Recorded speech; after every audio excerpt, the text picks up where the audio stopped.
le premier secrétaire du Parti socialiste. Hier, le ministre de l'Intérieur a évoqué sa vie privée pour défendre celle de Benjamin Griveaux et ça ne passe pas. Olivier Faure demande la convocation de son ancien ami, Christophe Castaner.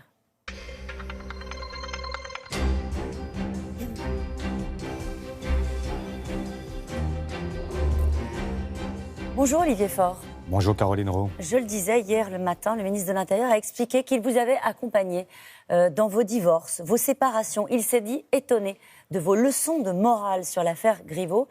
Vous avez parlé de fautes graves. C'est plus que le coup bas d'un ancien ami.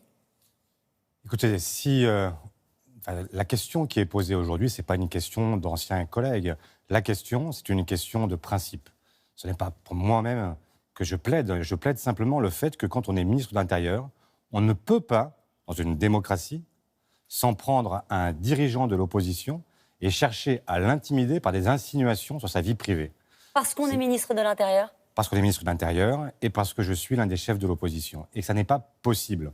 On n'est pas dans un pays, on n'est pas dans une démocratie bananière, enfin dans une république bananière. On est dans une démocratie, dans une grande démocratie. Et donc, ça suppose de respecter l'état de droit. Ça suppose pour un ministre de l'Intérieur de s'en tenir à ce qu'il est. Il est chargé de la protection des libertés individuelles et publiques dans ce pays.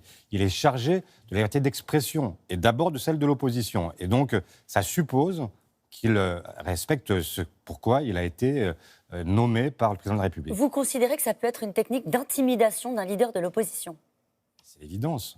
Vous vous rendez compte qu'on a aujourd'hui un débat qui se pose sur le fait de savoir si on peut ou pas utiliser la vie privée. Est-ce qu'il y a une étanchéité entre vie publique et vie privée ? Et l'évidence, c'est qu'elle doit être maintenue.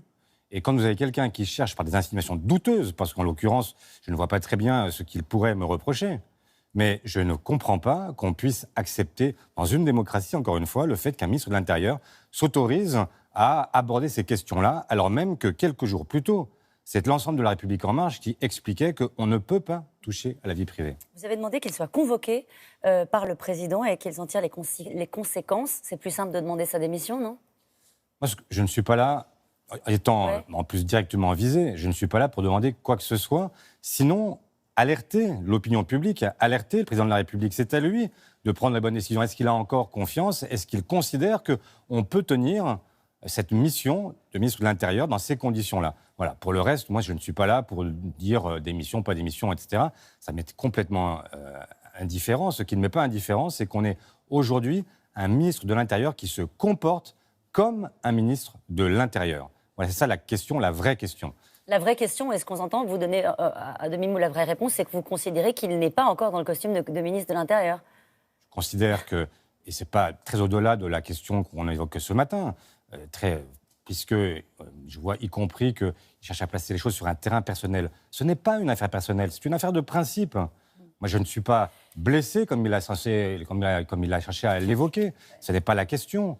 La question, ce n'est pas de me présenter des excuses à moi. Il a présenté ses regrets. Est-ce que ça suffit ? Est-ce qu'il essaie de vous appeler ? Le problème n'est pas un problème de regrets ou d'excuses, etc. S'il veut présenter des excuses à quelqu'un, il y a un certain nombre de victimes auxquelles il peut le faire. Des gens qui ont perdu un œil, des gens qui ont perdu une main. Depuis 1 an, il y a des gens qui manifestent et qui le font dans des conditions qui malheureusement ne garantissent plus leur sécurité. Là, il y a matière effectivement à excuse. Est-ce que vous pourriez porter plainte ? Non, je ne porterai pas plainte. Je suis là pour alerter l'opinion et dire qu'il y a une dérive dans ce pays. Une dérive qui est inquiétante parce qu'elle...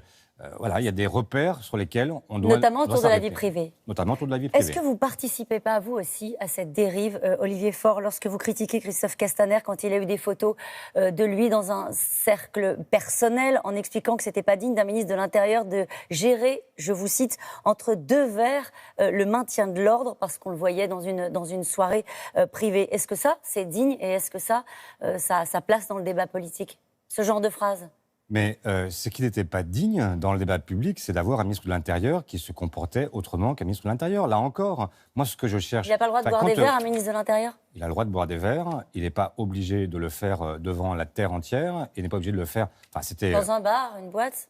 Dans une boîte, et c'est pas moi qui ai révélé quoi que ce soit de sa vie privée. C'est simplement que c'était sur la place publique, et donc je l'ai commenté. Parce que je crois qu'effectivement, devenir ministre, ça n'est pas rien. C'est une charge. Vous êtes...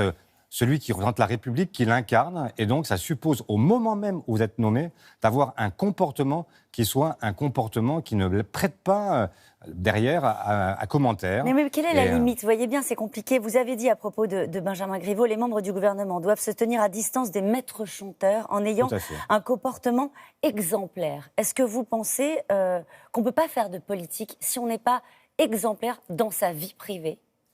C'est pas tout à fait ce que j'ai dit. Reprenons ce que j'ai... Oui, cette phrase, je l'ai dite, mais c'est pas tout à fait le sens que vous lui donnez. Ce que je dis là, c'est tout simplement que quand vous devenez ministre, vous allez prendre des décisions qui vont engager votre pays. Imaginez que les services syriens détiennent une vidéo sur vous et qu'ils puissent vous faire chanter derrière. Le problème, c'est que c'est la France qui perd une part de sa souveraineté parce qu'il y a un de ses dirigeants qui ne peut plus prendre les bonnes décisions parce qu'il a peur de révélations le concernant. Et donc, quand vous êtes ministre, et si j'étais président de la République, c'est ce que je dirais à mes ministres, et ce que j'espère, c'est ce que Emmanuel Macron leur a dit depuis cette affaire Griveaux, c'est quand vous êtes ministre, vous ne pouvez pas vous comporter avec une forme de légèreté qui peut vous conduire derrière à être l'otage de maîtres chanteurs. Ce n'est pas une question de moralité, c'est une question de souveraineté. Vous le faites, vous, en tant que Premier secrétaire ? Vous pensez à cela en tant que Premier secrétaire, en vous disant je ne peux pas, à titre personnel, dans ma vie personnelle, donner de prise à mes adversaires politiques. Vous y pensez? Parce que vous considérez aujourd'hui qu'il n'y a plus de vie privée quand on est un homme public, un homme politique? Il y a bien sûr une vie privée, et c'est heureux. Mais je fais attention, et je fais attention à ne pas... non pas parce que je gère l'État, je ne gère pas l'État, mais simplement par égard pour les milliers, les millions...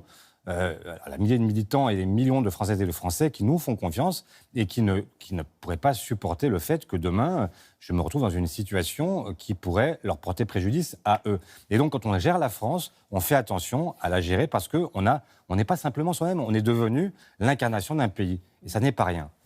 Juste, est-ce qu'il vous a appelé, Christophe Castaner ?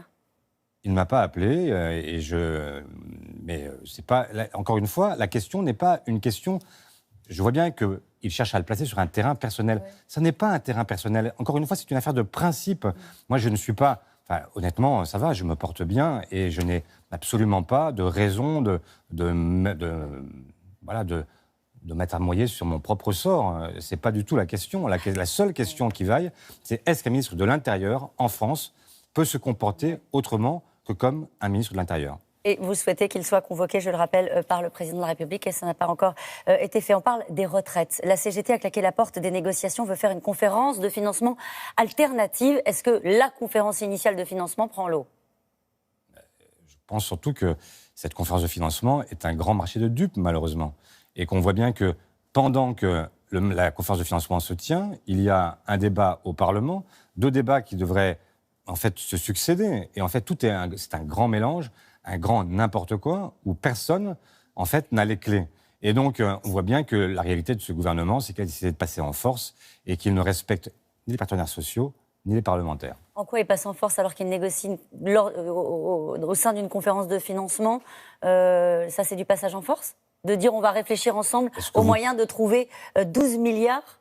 Mais est-ce que vous pensez vraiment qu'ils négocient ? Ça fait 2 ans qu'ils nous disent qu'ils négocient. Le résultat, c'est que rien n'a été retenu de ce que disaient les uns et les autres. Même les syndicats qui étaient les plus proches de la volonté d'un système à points disent aujourd'hui, par la bouche de Laurent Berger, que en fait, ce système tel qu'il est proposé aujourd'hui, il est injuste. Voilà. Vous parlez de Laurent Berger. Il a raison de dire que le sujet du financement n'est pas la priorité ?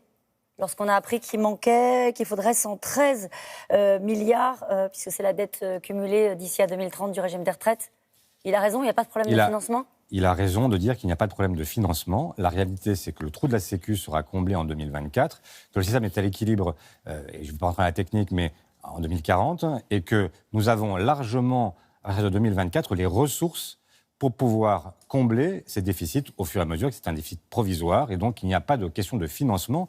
Par contre, il y a une question de justice qui est posée par ce projet, et pour l'instant, le moins qu'on puisse dire, c'est que le compte n'y est pas. Je vais me faire disputer, mais 49.3, vous y pensez, c'est envisageable comme hypothèse pour vous ? Ce serait une aberration. Voilà.